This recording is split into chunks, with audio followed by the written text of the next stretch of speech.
бүгдийн амрагээрээ санааны энэ давталын шүүгч авсан байна. За энэ заах чаас сэдвийг уг нь үсэндэж би санааны тавын гүн онцгой шүүгч хостаас үнэхээр санааны бас үсэж байгаа мэдээлэл рүү байлгал гэж бодож байна. Чимнэл байна сая хичээлийн дундуур арай авах таацсан байна лээ. Тэгэхээр зэрэг энэ зөрчлийн тухай хууль за зөрчил хаан шалгах ажиллагааны тухай хууль батлагдж байгаа тохиолдолд энэ захаанын дагсан шүүх энэ хуулийн хүрээнд ямар ч үүрэгтэй оролцох юм бэ гэсэн энэ талаар за дээрэс нь эдгээр бол хацтай холбоотой захааны шүүхийн шалгах хууль нь ямар зарчмын өөрчлөлт орж байгаа юм бэ гэдгийг за бүгд хийж байгаа зөрчил хаан шийдвэрлэх ажиллагааны зүгээр гэсэн энэ ажиллагаас энэ сэдв болоо цаана зөвхөн явуулсан тодорхой төлөвлөрөөр явж байгаа шиг байна.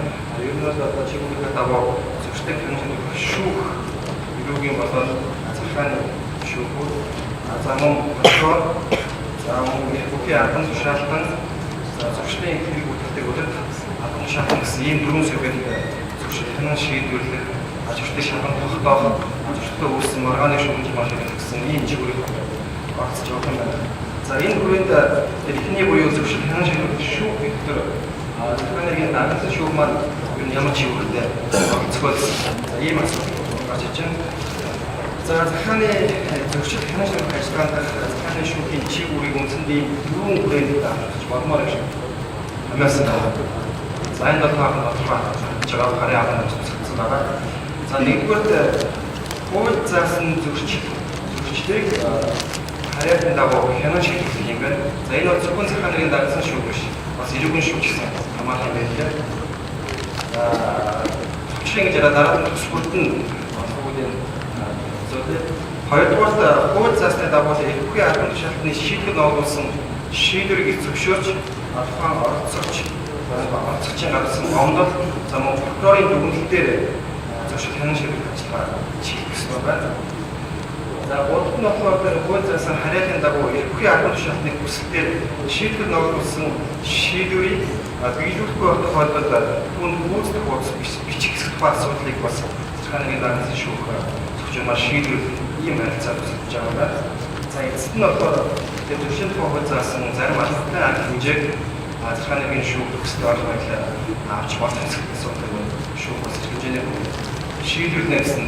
За ийм дүн үндсэн чиг үүрэгтэйгээр захааны шүүх маань за шинээр багцгаж байгаа юм байна. За ингээд төсвөрт нь тэгэхээр хууль заасан зөрчлийг харьяалан дагуу хянан шийдвэрлэх гэдэг маань чухал юу юм бэ? За энэ захааны шүүх маань ямар оролцоотой байна? За энэ бол та бүхэн мэдж байгаа энэ өөрөөсөө хэрэг хяншилт ажиллагаа. Би албаа чин юу хэмээн үдшилтэйг саалуулах гэсэн энэ одоо зөрчил хууль заасан байгаа. За үүнд шүүхтэй холбоож авчихад бол шүүх хурлаанд хүндтгүүл шилтгаангаар хамлагдсан иргэдийн төлөөлөгч санаанд оролцохоос зайлсхийх тухай асуудал юм байна. За энэ цаадруулсан тохиолдолд хариуцлага болох асуудал шүү. За мөн хуулийн дотоосон шүүх хурлааны дэг зөрчих юм тухай асуудал байна. За хэрэг хянан шийдвэрлэх ажиллагаанд саад учруулах тохиолдолд бас маань саад учруулсан гэдэг зөрчил ном юм хэлцээ. За шүүхийн хүчин байдлын шүүхийн эрхийн төлөөлөгчдийн тухай шийдвэр байдлын тухай хуулинд бол эрхийн төлөөлөгч шүүх хурлаанд онцгой зайлсхийг шүүх хурлаанд орхон гарахыг харуулах ийм заасан байдаг. За энэ бол зөрчил хуулиас шалтгаалсан бүл зөрчлийн төлөөлөл. Тэгэхээр эдгээр эрхийн төлөөлөгчтэй холбоотой шүүх хурлааны дэг зөрчилтэй холбоотой хэрэг хянан шийдвэрлэх ажиллагаанд саад учруулалттай холбоотой энэ асуудлууд маань тухайн шүүх хурлааны явцад илэрхий тод гарах зүйл учраас одоо зөрчил хууль заасан зөрчил хянан шийдвэрлэх хууль заасан зөрчлийн хэрэг үүсгэх бус ажиллагаа хийх шаардлага байна. Өөрөөр хэлбэл тухайн хэрэг хянан шийдвэрлэж байгаа шүүх бүртгэл маань өөрөөсөө зөрчил гаргасан этгээд тухайн иргэдийн төлөөлөгчд шүүх хурлааны дэг зөрчилсөн эрхийн оролцогчид шүүгүүдээр саадуулсан тухай ихэд зөрчил байгаа заасан ерөөсөө хүлээлгэх ийм болж байгаа юм байна. Энэгээр захаан нэгэн шүүг маань оролцсон. За нэг юм байна. За эрдэнэ төлөөлөгч тухайд хуулинд хоёр анги заасан байна. Нэгдүгээр нь нөгөө томдогдсон эрдэнэ төлөөлөгч маань өөрөө санаатгаар оролцсон байна. Тэгэхээр хоёрдугаар тухайн эрдэнэ төлөөлөгч маань одоо ажил хийх байх тохиолдолд ажил олгогч нь тухайн томдогдсон эрдэнэ төлөөлөгч чөлөө олохгүй шүүг санаатч байна. Өнөө шүүг болоод онцгой хязгаарлагдсан. Энэ хоёр тохиолдолд байдаг төршин тохиолдолд хариуцлага авах гэсэн. За ийм ажил байна. За энэ дээр нэг онцлог нь хэрэг хэнийг ажиллагааны явц буюу шүүгийн танхимд дэлгэр зуршил гарах тохиолдолд бол тухайн зуршилтэй шууд авах гэж. За хэрэг хэнийг ажиллагааны бусад үед бас энэ шүүгийнхаа нэг зөв хэрэг хэнийг шүүгээс саадуулж тохиолдолд гардаг. Тухайн бол шүүгийн дуусаар бүрдсэн ирдэггүй, хариулт яадаг, шүүг эрүүлдэггүй гэж юм уу. Эдгээр тохиолдолд одоо шүүг бас хэрэг хэнийг ажиллагааны бусад үед саадуулж сэтгэхэд бол зуршлыг авах юм хэмжээ байгаа. За энэ тохиолдолд бол харин тэр тушгаар сэтгэлийг дууд завчих мэдрэлгүй бүлэг за тайлбар авах нэгдэл тэмдэглэл байлаа. Тэр хадгалах зуршлыг авах гэсэн. За ийм процесс үүсгэж байгаа юм байна.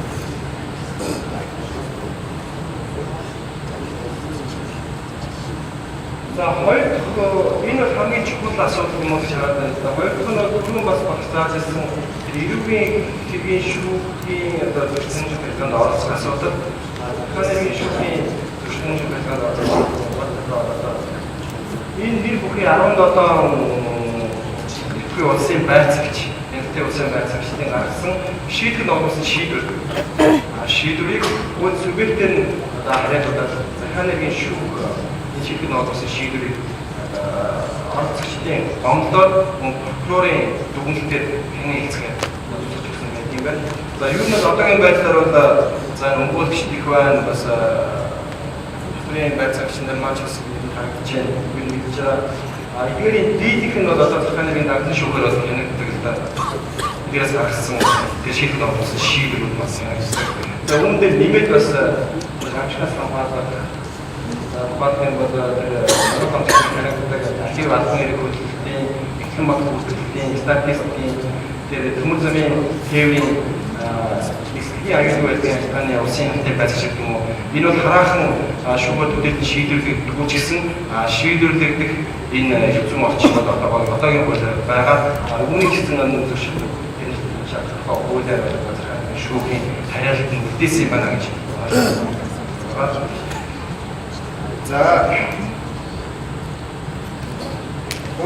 За асуудал энэ бол яг нэг төрөлд биш гэсэн зөрчил ажиллагаатай холбоотойгоор их бүхий одоо шалтгаан маань энэ заасан болон бусад бас олон хэмжээтэй хэмжээг хэвлэж илэрхийлж байгаа юм байна. Чиглэлээр хэлбэл за бүрэн шийдвэр бид хөдөлмөрлөлт гэх зэрэг за эдгээртэй холбоотой гаргасан энэ шийдвэрлүүд энэ актлаар зөвхөн нэг шүү дээ.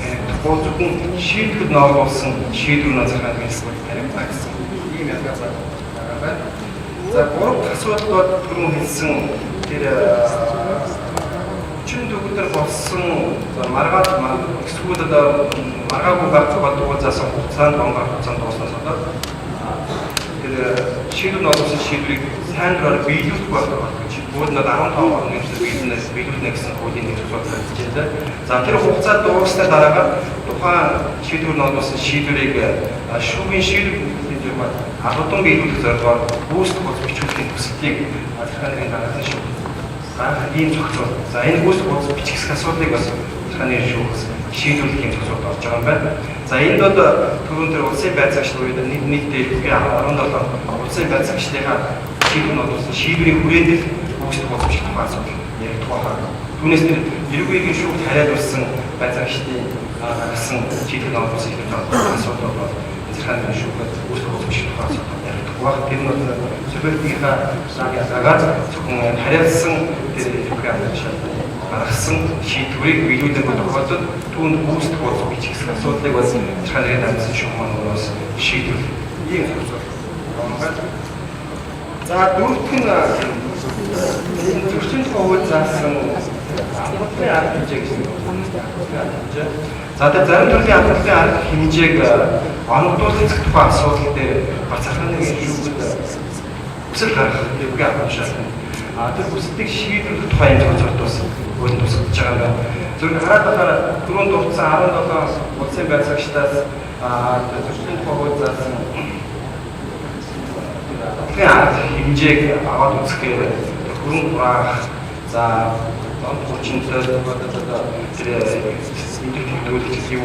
Энэ асуудлуудаас тэр бүгд төвчний харж байгаа зөвхөн тээврийн хэрэгсэл болон онолыг хураах боломжтой түүний үнийг төлөвлөх энэ арга хэмжээг хаана шүүх тэр холбогдох 17 байцаагчийн хэмжээлтэй явуулсан гэсэн шийдвэр төсөлтийг үүсгэж бодоод энэ хүсдэг шийдвэр боломжтой байна гэж хэлж байгаа. Яг өөлийн нарийн зөвлөлтөд нарах юм бол энэ эрүүгийн чиг юм уу захааны чиг юм уу шүүхийн ялгаа байхгүй. Хараад шүүх гармаа гэсэн бид юм билээ. Тэгэхээр энэ бол хараад субъектив хордоод теорийн хэрэгсэл онцгой хураахын асуудал байж болох юм байна. За гарын авах дээр тэр бүсэлт юу гарын авах дээр байгаа энэ жишээ авсан гэдэг тэр мод бэлтгэний гэж байгуулаад улсын байцаагч зөвшөөрөл мод бэлтгэсэн тохиолдолд тэр модыг хураах болон теорийн мод тээвэрлсэн теорийн хэрэгслийг хураах теорийн хэрэгслийг хураах эсвэл теорийн үнийг төлөвлөх гэсэн ийм харилцаа болж байна.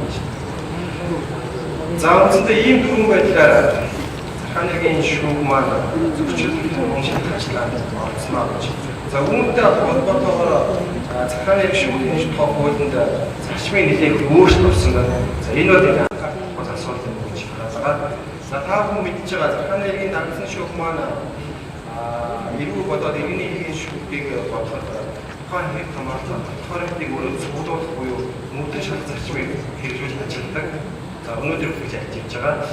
Харин одоо энэ 7 сарын 1-ээс хойш бүгд мөнгө төлөвлөснээр сая нэр дурласан 17 улсын байцаагчийн шийдвэр ногдсон шийдвэртэй холбогдох маргааны шийдвэрлэхдээ мөнгөний шал зарчим хэрэгжихгүй байна.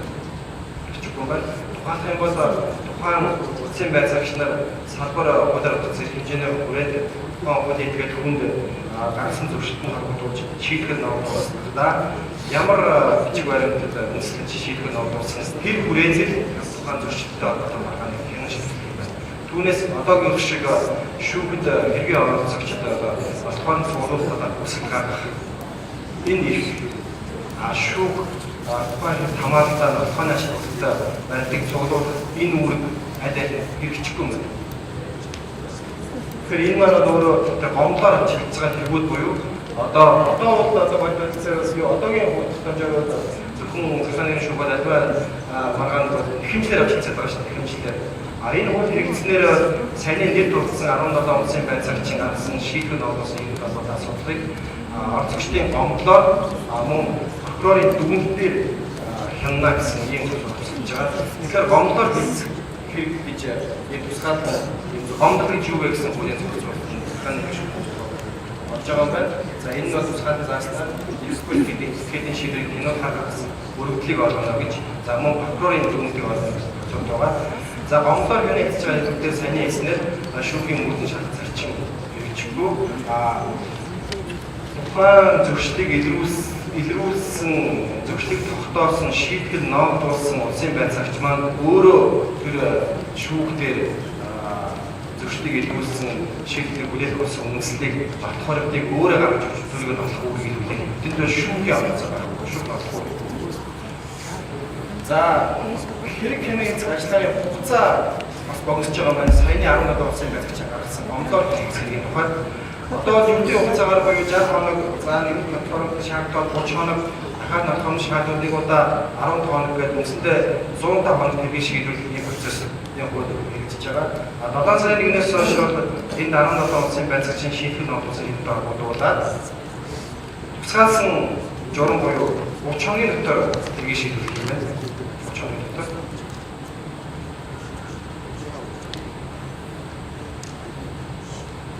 хариуцагчаа татагдж байгаа нөгөө улсын байцаагчид маань одоогийн хуулиар 14 хоногийн дотор буюу шүүгчийн заасан хугацаанд хариу тайлбар тохиолдолтой гаргаж өгөхтэй байдаг. 7 хоногийн дотор хариу тайлбараа гаргаж өгөх. Бас ийм үгийг хүлээж байгаа юм байна. За шүүх шийдвэрийг 14 хоног дотор биш 5 хоног дотор шийдвэр юу бичгээр гаргаж өгөх бас ийм хуулийн зохицуулалт үүсгэж байгаа юм байна. За нэгэн данчны журмаар хийх шийдэж байгаа шүү. Тусгай журмаар буюу бусад ерөнхий хэрэгээс богино хугацаанд хийх шийдэж байгаа учраас давзалт болон хэмжээний журмаар тухайн данчны шүүхний дэд гомдол гаргахын процесс маань бас тусгай журмаар буюу богино зохицуулах хугацаагаар шийдвэрлэх ийм хуулийн процессын зохицуулалт бас болж байгаа юм байна. За дээр нь хааны хэрэг шууд хэмжүүлэх хууль заасан хууль тогтоомж зөрчил хүлээлт хариуцлагын тухай заалт маань түрүүн багш нарын хэлснээр одоо зөрчлийн хууль болсноо хүчингү болохын хуулийг зохицуулах бас орж байгаа юм байна. За тэр улсын дэвтэрийн хураамжийн тухай асуудал бас хэмжээнд прокурорын дүгнэлтээр шүүхэд хэрэг үүсгэх болоод оромж төлөхгүй байхад прокурорын давзалт болон хяналтын онцлог давзалт хяналтын юм хийх шийдвэр бас улсын дэвтэрийн оромж төлөхгүй байх байлаа. Харин оролцогчид бол бүтээн журмаар дэвтэрийн оромж гомдлоо одоо гомдлоор хэлж байгаа бол улсын дэвтэрийн оромжид хавуулаад дэвтэрийн оромж чөлөөлөгдөх төсөл байдаг шүү дээ. Тэгэхээр энэ маань өөр энэ гомдол маань тэнд хамаарахгүй харин гооч одоогийн нэгдэлээр шийдэж байгаа маань гомдоо шийдвэрлэх нь ихтэй улсын дэвтэрийн оромж буюу нөгөө тоосож болшгүй даалгын аль алинийхаа давзалхаа нэгнэж төлж явах. За ийм хуулийн зохицуулалт орж байгаа юм байна. Тэгэхээр зүгээр одоо нэгэн хууль маань 7 сарын 1-ээс мөрдөгдөөд хуулийг хэрэгжүүлэх бас байна. Тэгэхээр зөв эндээс харахад бол нөгөө Цахааны дагнасан шүүхийн бусад салбар шүүхүүдээс гол онцлог гэдэг асуудал маань за мөн Цахааны шүүхийн одоогийн хянаж төрж байгаа маргааны одоо харьяалт болоод маргааны ачаалт зурчдод саяны нэр дурдсан 17 одоо явах шалтгаан гаргасан шийдвэр үе шийдвэр тогтоотоо одоо асуудлууд маань шүүхийн бас тодорхой хэмжээнд маргааны ачаалт агуулдаг. Гэвч одоо энэ нь батхаар цуглуулах энэ талаар хэрэг оролцогчдын хүсэл гаргах энэ их маань хуулиар хязгаарлаж байгаа учраас одоо энэ их албан тушаалтнууд маань өөрсдөө шүүхийн шатнд биш зөвшөлтийг шалгах тогтоог илрүүлж хариуцлага хүлээлгэх бүхэл батхаадыг цуглуулах тэр ажлыг бүрэн гүйцэтгэх хийх юм шаардлага үүсэж байгаа юм байна гэж ойлгож байна. Түүнээс одоо жишээ нь Татрын улсын байцаагчийн Татрын улсын зөвхөн оруулсан актыг харахад бол тухайн үед Татрын хяналт чиглэлтэй явцад танилцуулагдаагүй нотхоолтыг үлдээ шүүхийн шатнд цуглуулж үнэлэх үүгээрээ Татрын улсын байцаагчийн актыг хүчингү болох өөрчлөлт ийм тохиолдолд гардаг шүү дээ. Одоо ийм байдал байх болж байгаа юм байна. Улсын байцаагч ямар байдлаар үүсгэж санхүүгийн байдлаар үүсгэж авсан зөрчил оруулсан, юм шийдвэр оруулсан. Тэр хүрээнд шүүхийн хэрэг хэмжээ ажиллагаа буюу шүүхийн чиг хязгаарлаж байгаа шүү. Тэгэхээр энэ маань өөрөө үндсэн шүүхийн үдэн шалгах зарчим одоо үндсэн хуулийн заасан агсан шүүхийн маань үндсэн чиг бүр маань яг энэ тодорхойлолтын гомдол гэнэ санчилгаа гомдол шийдвэр ажиллагааны тухайн хэмжээгээр хязгаарлагдаад одоо хийчихгүй болох ийм тохиолдол бас тусгаж байгаа байна гэдэг бас анхаарах хэрэгтэй байна гэсэн ийм төжөлөө. За ингээд асуулт байвал яг бусд нь одоо жишээнүүдийг бүгдийг одоо жишээлбэл гарын авах гаргацсан байлаа тийм байх юм шаардлага байна. Одоо жишээлбэл Татрын улсын байцаагч холбоотой тэр гарын авах жишээ бол байна. Холбоотой салбар хуулиудаар зөвхөн Татрын улсын байцаагч гэдэг мэргэжлийн хяналтын улсын байцаагч гэсэн хяналтын чиглэлийг зөвшөөрж байгаа байцаагч нар байна. Өөрийн чиг эрх хэмжээтэй байгаа. Тэр хяналтын эрх хэмжээнд нь халтсан хаалх юм бол тэр холбоотой шаардсан байдлаар гаргаж өгөх олон байр нэвтрүүлэр бүү дээж хавуулах гэдэг юм уу. Энэ тохиолдолд тухайн үйлдэлд нь шийдвэр гаргах боломжтой. Энэ нь бол эрүүг иргэн шүү байх. Харин хууль тогтоомж өгсөн буюу тухайн Татрын улсын байцаагч гэж халтыг авчид ачаал гэж байгуулга маань Татрын хууль тогтоомж зөвшөөрсөн буюу татвар төлөхөөс зайлс хийсэн гэж гаргасан ч гэдэг юм уу. Энэ тохиолдолд хариуцлага хүлээлгэх үед энэ маань Цахааны шүүх хянах гэсэн ийм ялгаа гаргадаг. Зүгээр хууль тогтоогчийн өөрийн зөвхөн хуулийн өрөө баримт юу юм сайн гэхгүй зүгээр яг энэ гаргасан саяны тохиолдол жишээ энэ хоёр шийдвэр авсан шийдвэрийг нэг нь иргэний иргэн шүүхээр хянан шийдвэрлэх нэг нь Цахааны иргэн шүүхээр хянан шийдвэрлэх тохиолдолд уг нь захааны иргэн шүүхийн мөрдөн шалах зарчим хэрэгжүүлсэн бол ийм ялгаа зааж болох байх. Нэгэн тохиолдолд одоо аль алинд нь тэр мөрдөн шалах зарчим хэрэгжүүлэхгүй буюу тухайн зөрчлөлийг илрүүлсэн тогтоосон тэр байр зарчийг өөрөөр нь цуглуулсан болохоор тэр хүрээлэлт хийх юм бол иргэн шүүхийн энэ болохоос байгаа юм гэж бодлоо. Ингэж ялгсны цаана үе хуучин захааны иргэн шүүхийн шүүхийн тас зөвхөн нөр мөрдөн шалах зарчмыг ийж дагц шүүхийн байгаа учраас за мөн энэ маргаанд чин зэрэг буюу нэг талаас захааны байгууллагын шалтгаан байдаг нөгөө нэгэн бүлийг байдаг. Энийг шүүхийн шалтгаанд одоо их тэгш зурх хэрэгцээ тооны зөвхөн үүрэг одоо шүүхлээд гэсэн энэ зарчим маань одоо зарим одоо үсгэж байгаа гэсэн ийм байдлаар жишээ боловч тавьсан. Энийг бол арай аваас тохиолж болж байгаа. За надад асуулт өгч байна. Нэг асуулт. Хохир төлөвлөлтөд авах улсын төлөвлөлт хэсгийг шүүх хийгээд нэг тийм үг байна. Хоёрын арай өөр зах байна. Гэхдээ энэ ингэж улсын төлөвлөлт тухайн үйлдвэрлэлийн хуулинд байгаа мó энэ ямар ч зөвхөн хогсон хүн авах асуудал биш үү? Тэр хохир төлөвлөлт үйлдвэрлэгдсэн бол энийг яг зүгээр энэ ирүүгийн тэр бэлгийн шүүхийн талаар асуудал нийтмэж хэлсэн байна. Захааны шүүхтэй холбоотой асуудал зөв зөвшөөрлөлт ашигласан тээврийн үнэлгийг ураас асуудал авч ирсэн байна. Нөгөө зөрчлийн хууль маань одоо дээгүүр тэмцэл юу тавигдсан байгаа тэрнээс арай өөр болоос сая шинжсэн арай батлагдсан. Тэрүүгээр болохоор зөвхөн энэ шүүх шийдвэрлэх болохоос нөгөө зөрчил үйлдэлд ашигласан тээврийн шүүх унгыг ураг үнийг гаргуулах шүүхтэр байна. Хохирол нөхөн төлбөр гаргуулах асуудал маань болохоор тусдаа авралын арга хэмжээ болоод тэрийг шүүхийн арга хэмжээс өөрөөр шийдэх юм байна. Тэгэхээр энэ дээр бид нар одоо стайл хөтөл засвар хийгээд өгч. энэ уушнараа байгаа юм тийм.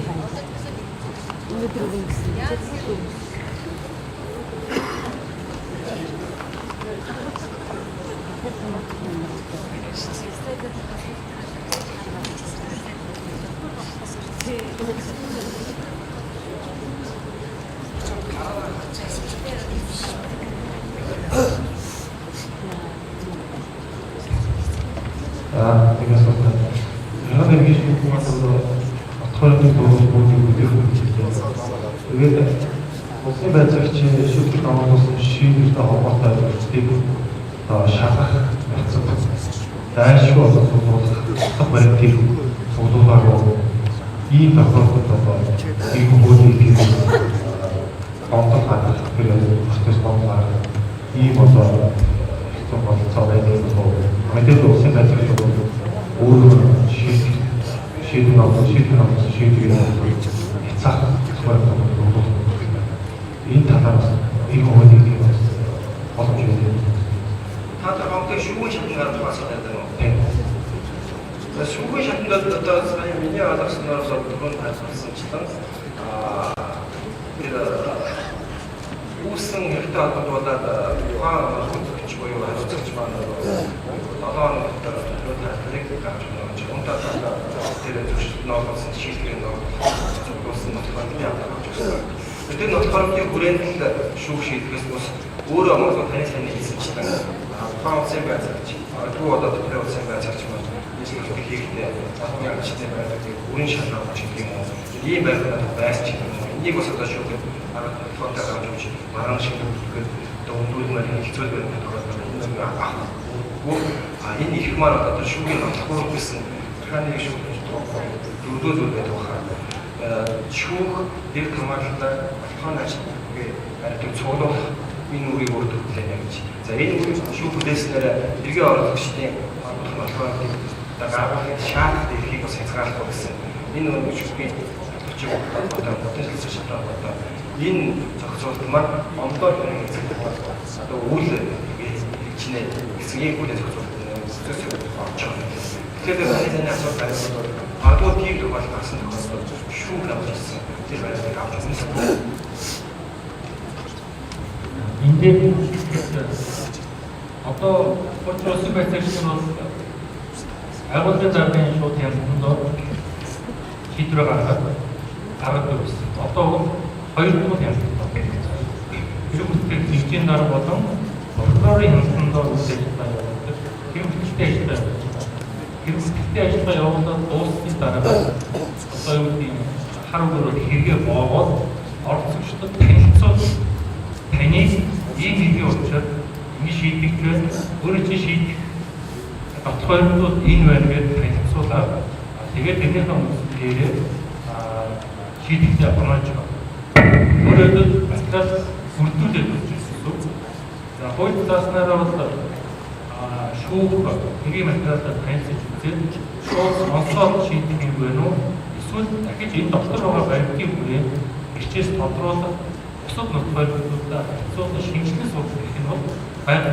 Тэгээд нөгөө энэ аврагдсан материалын хүрээндээ үлддэг. Тэгэхээр одоо манай улсын байцаагчдын хувьд бол шүүхтэр очоор зарим материалаа нэг зөвлөдөө гэдэг сэтгэлгээнээсээ салаад материалаа хийлээ сайн зөвлөж болсон. Дээрээс төрийн шалтгаалтаас зөрчлийн шалтгаалтаар шийддэг процесс байгаа. Яг шалгуундаа их яарахгүйгээр сайн хийх шаардлага байна. Яг л зөрчлийн ажиллагаа нь өөрөө хугацаанд богино. Дээрээс нь санхүүгийн баримт, янз бүрийн баримт шаардлагыг ажиллагаанууд маань өөрөө хугацааг шаарддаг учраас төрийн шалгалт, зөрчлийн шалгалт хоёроо шийдэлтийн процессыг зөв хийхгүй бол яаж ч зөрчлийн хэрэг нээлждэг. Тэгэх юм бол тоогооргүйгээр прокурорын явц дотор ороод явж. Ихтэй зөрчилттэй холбоотой юм байгаад байцааг төрийн шалгалт явуулаад байх юм бол шүүхтэр орчингуудаар та ихтэй зөрчилтээр зөрчлийн хэрэг үүсгэхгүй ажиллагаа явуулсан байх нь нөгөө нотгойлолтууд чинь шүүгч болж байна шүү дээ. Тэгэхээр энэ шийдвэрлэлийн процессуудаа нэлээд сайн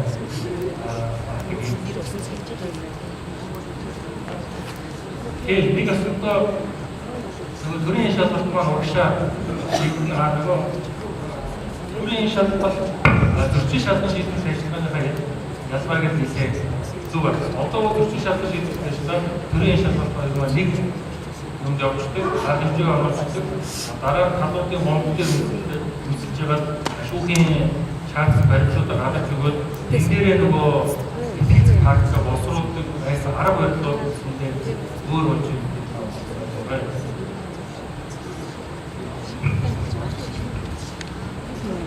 Сая түрүүний асуултаас яг шүүхийн хариад хоёр хоо гэдэг юм байна. Тэгэхээр энэ дээр яг үгээр ингээд зөрчлүүдээ харахад зөрчлийн маань онцлогоос хамаарат зарим зөрчлүүдийн хооронд үнэхээр захиргааны иргэн шүүгэж юм өмнөх ажлыг туршдаг.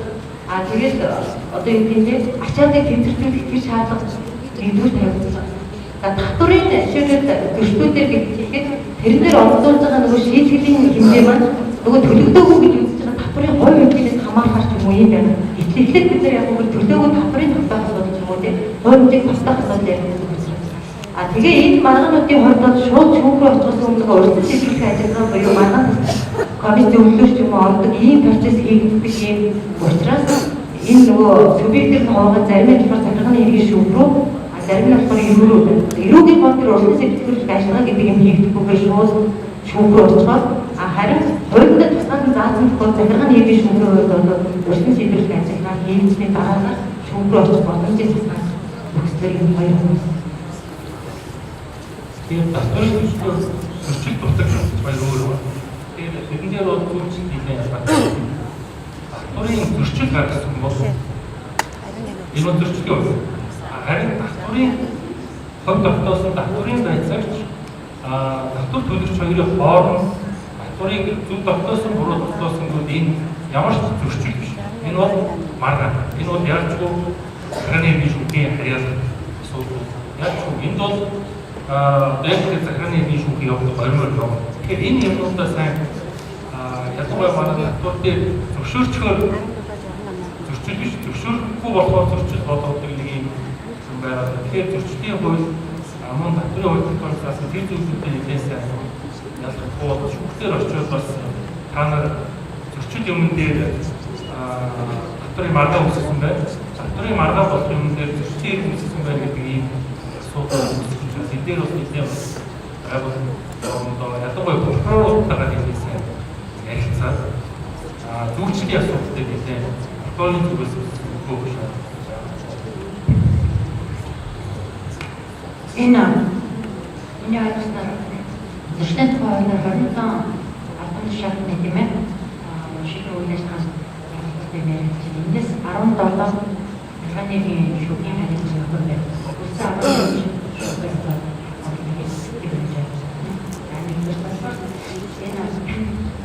ирүүгийн болон иргэний сахилгааны шүүхүүд бүгдээрээ зөрчлийн тухай хуулиар 15 дугаар бүлгийн 3 дугаар заасан тухайн шүүхтэн шүүхтээр жарч байна. Ханы шүүхтэр шүүхөөр ирүү гэсэн дээр шүүх нөгөө шийдэхэд ноогдсон шийдрийг үндэснэ гэж байна.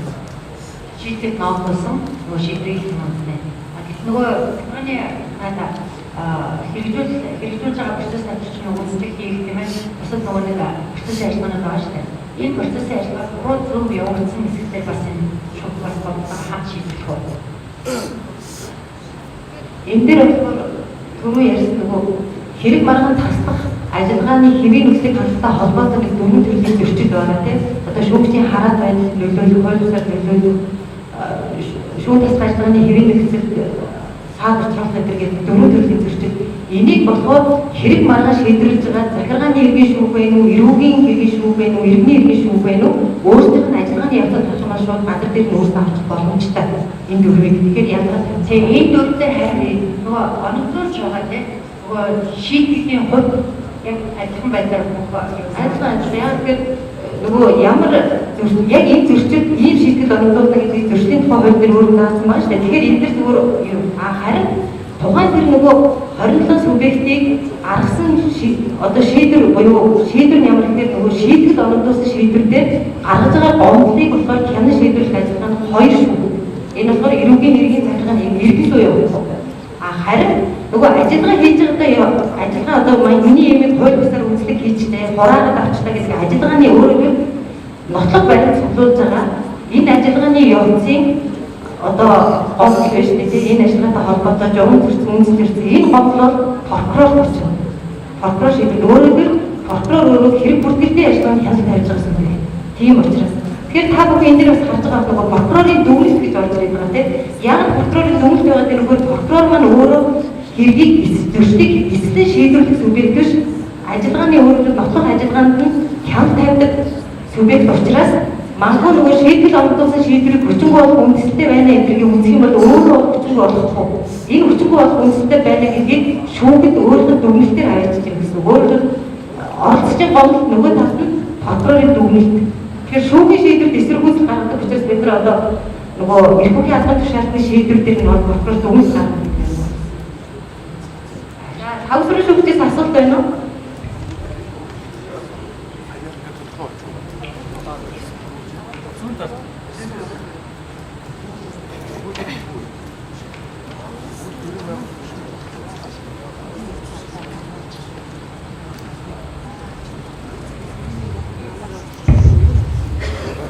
Нэг асуулт байна. Энэ зөрчил шалган шийдвэрлэх ерөнхий 27 албан тушаалтан гэж байна л да.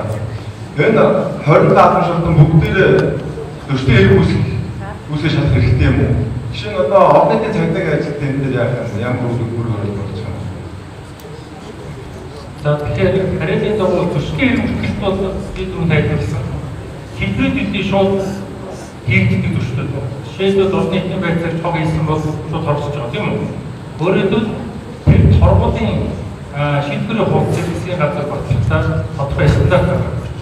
Өөрөөр тэрний торгуул дээр дугаар байгаа. Тэр дугаар нь зөрчлийн хэрэгтийн дугаар.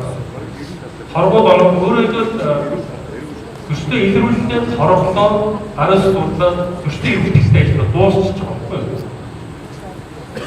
Тэгээ өөрөөр нэг өөрөөр үйлдэл дээр үйлдэл жижиг зөрчлүүд эсвэл нотлохоор их тодорхой хэрэгтийг бол тэр тэмдэглэлээр ерөнхийдөө хүмүүс шийдвэрийн хугацаараа шууд зөрчлийн хэрэгтээ. Тэгээд дараа нь одоо үед ажлаа гарсан дараа ч юм уу одоо нэг гişүүдээр хорчоод ажлаасаа бомбуудаа хүмүүстээр нөгөө юундаа шийдэх шүү дээ. Ингээд шигээ прокурорын эзэн оруулаад нэг зүйл бүтгэв. Тэр дугаар хэрвээ уншдаг машин биш Тэр чинь бол 40 гаруйсаа торгуулийнхаа зүйлийг машинд оруулаад ховштаалаа тийм бодлого гарсан ирлээ. Автоматар оркоор нэгэн бүсгэл тэр дугаарт ороод торгуулын шийдвэртэй гараад ирж байгаа. Тэр маань одоо төслийн хэрэглэл маань инфляцийн зүгээр хялбаршуулсан журмаар явуулсан тусгай ажиллагааны журмаар явуулсан.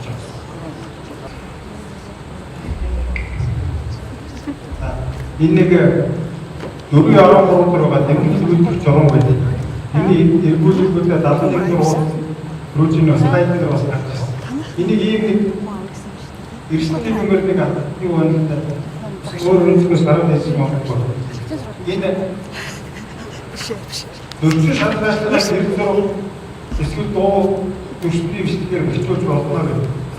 Энийгөө эзэмшигч орсон суугч эзэмгүй байрны орон байр нэгтрэн орж үздэг энийг энэ ажлын бол болохгүй.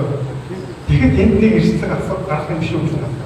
Яг л тэрнээ өөрсдөө хийчихээ явцдаа мөн үү? Өөрсдөө хийгээд явцдаа дараа энэ хүн чинь тэрнээ эзэмгүй байсан байх энэ хүлээлт өгөх юм бэ? Энэ хариуцлагыг заах юм. Бас энэ процесс бол эрүүл мэндийн шийдвэрлэх хуулиас үздэг их журмаар явна. Энд эзэмгүй бол техникийн аюулгүй үйлчлэг явах уу, хин мэдэх үү, хуулбарын хин гамтуулах гэх юм аа. Эрүүл одоо хуулийн дээр бол үздэг имиж энэ журмыг эрүүл мэндийн шийдвэрлэх хуулиар тийм журмын дагуу явуулна. Өөрөөр хэлбэл төрчин шатны шийдвэрлэх ажиллагаатай холбоотой зүйлсийн ажиллагаануудыг их журам, ялангуяа дээр журмууд нь эрүүл мэндийн шийдвэрлэх хуулиар заасан тэр журмаар явуулж байна. Тэгэхээр ямар нэгэн байдлаар эзэмгүй байгаа нь их зөрчил төлөвтэй холбоотой асуудлыг асуудал төрчихсөн байгаа. Дээрээс нь эрүүл мэндийн шийдвэрлэх хууль дээр тухайн мөрдийн шат тодорхой мөрдийн шат ажиллагаануудыг хэрхэн яаж хийх, журмуудыг улсын ерөнхий боловсроор баталгаар байна. Өөрөөр хэлбэл тэр хуулиас давхгүйгээр тэр аргачлалуудыг улсын ерөнхий боловсроор журмдаар зааж. Тэгэхээр бол ер нь процессын явцад хийхэд хурдтай гарах нь болчихсон. Багсаад ирнэ. Үзэлгийг нэг газар нэг янзаар хийдэг, өдөө нэг янзаар хийдэг, хотод нэг янзаар хийдэг байдаг бол нэгдсэн журам багсаар байна. Огшээ тэр журмыг яг ойлгож байгаа. Гагцгүй энэ эзэмгүйгээр төвд нь нотгоор орсон устгах юм шиг гэдэг нь хэлсэн шүү. Эзэмгүй яа. Наа чи эзэмгүйгээр нэг үзлэгийг хийгээд явчихлаа шүү дээ. Тэгээ эзэмгүйгээр авчлаа. Хэн хамгаалах юм бэ наа? Хууль нь тухайн эд хөрөнгийн аюулгүй байдал, хадгалалт хамгаалалтыг эрх бүхий албан тушаалтан тухайн байгуулалт хариуцна гэж хуулинд байна. Раачистэй бүгд юм байна. Угаасаа их амьдрал шүү. Энэ бол цогцоо гэсэн байна. Угаасаа тэгээд цагтаа чийл хийж онцгой байдаг байна. Шүү. Нөгөө талаараа тэр гэрч тэр өчигдөр эмийн ян шийдвэрлэх хууль дээр гэрч нь ирэхгүй болно. Цагдаагийн дуусгараа тэр чинь ирэхгүй болно гэсэн юм тодорхой юм байна. Одоо зөвхөн байцаагчийн дуусгараа яаж ирэх юм бэ гэж бодлоо. Наад бүгдөө тийм хүлээлттэй байна. Одоо бид нар орчин бодлоо наад орчин бүгд асуу. Бас цагдаа дуусгаар ирэхгүй эрэгтэй хүн чинь бидний дуусгаар яаж ирэх юм бэ наад гэсэн. Энд дээр нэг жоох бас нэг юм хүмүүс нэг бодлоготой байдаг. Энийг хийх гэж байна. За, хуулиар цагдаа буюу бичгийн дуудаснаар ирэхгүй гэдэг ийм хуулийг гаргаж үнэхээр мөрдөгч мэдэгдэх хуудасаар дууд ирэхгүй байгаа тохиолдолд болтортой ихээр болторын мэдэгдэх хуудасаар дуудаж. Өөрөөр хэлбэл би энэ хүнийг ийм үнэхээр дуудаж, бичгээр дуудаж байгаа маань, хөлтөөр дуудаж байгаа маань, ялагчаар дуудаж бидгийг авч байгаа маань гэх болтортой ихээр болторын мэдэгдэх хуудасаар дуудаж тохиолдолд албатлах хэрэглэг эргэцэн үндэс дээрээс нь хуулиас хариулт өгөх үндэс бол гараад ирж байна. Би нөгөө хүмүүсд гарахаас өмнө дахиад зараа хэлжээ. Улаанбаатар хотод нөгөө сургалтанд явах сургалт багш нар энэ хажуудны өрөөнд ороод дансаа бүсгүүлж ирэх гэсэн цагдаагийн хүмүүс дээрээ түүнээс гадна ялангуяа баг хаж байгаа ахлагч нар үлдээд энэ өнгөрсөн 4 өдрийн сургалтын слайдыг одоо эндээс хууж авах боломжтой нь хууж аваад боломж нь юу мэд хаягаа бүртгүүлээд авах юм биш үү? Тэгэхээр ахлагч нар бас бүгдээрээ тэнд нэг асуулт байна одоо. Дааныг асуулт асууж. Энэ төслийн үйл дээр энэ төр бүтээгдэхүүн одоо шалгаж байгаа зөвхөн нийтийн болоод бүтээгдэхүүнээс гарсан. За эрүүгийн хэрэгцээ хавьд нийтийн бүтээгдэхүүн төвөөрөөр зөвлөдөг гэдэг. Энэ хоёрын ашигын ялгаа нь юу вэ? Тэгвэл за хоёрдугаар асуулт нь мэдүүлгийг авах гэдэг. Мэдүүлгийг авах гэж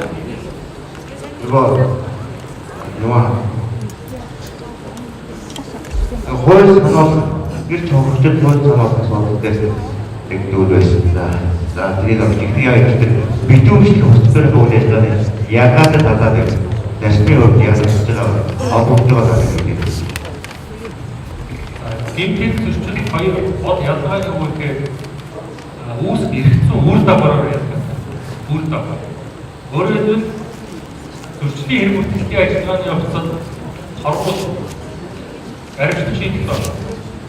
Ийм эргэцэн үр дагавар. Дээрээс нь энэ ажиллагаа нь өөрөө төлөв шуурга явуулах хэрэгтэй. Хугацаа өөрөө богино явуулах. Эрүүгийн гэмтэнгийн хувьд үр дагавар нь хүний хугацаагүй хориг үр дагавартай учраас хууль үр дагавар нь илүү өндөр учраас битүүмжлэх ажиллагаа хийх процессын журмгүй иргэний хэрэгтээр хүсэж санэрийн шүүгэн дэшилтээр битүүмжлэх ажиллагаа байдаг. Үр дагавараас шалтгаалаад хяналтын шатлал нь өөр байна. Өөрөөр хэлбэл иргэний шүүгтээр энэ битүүмжлэх ажиллагаа хийх. Бас төрийн шалгалт нь битүүмжлэх ажиллагаа явуулдаг. Үр дагавараас шалтгаалаад хяналтын шатлал өөр байна.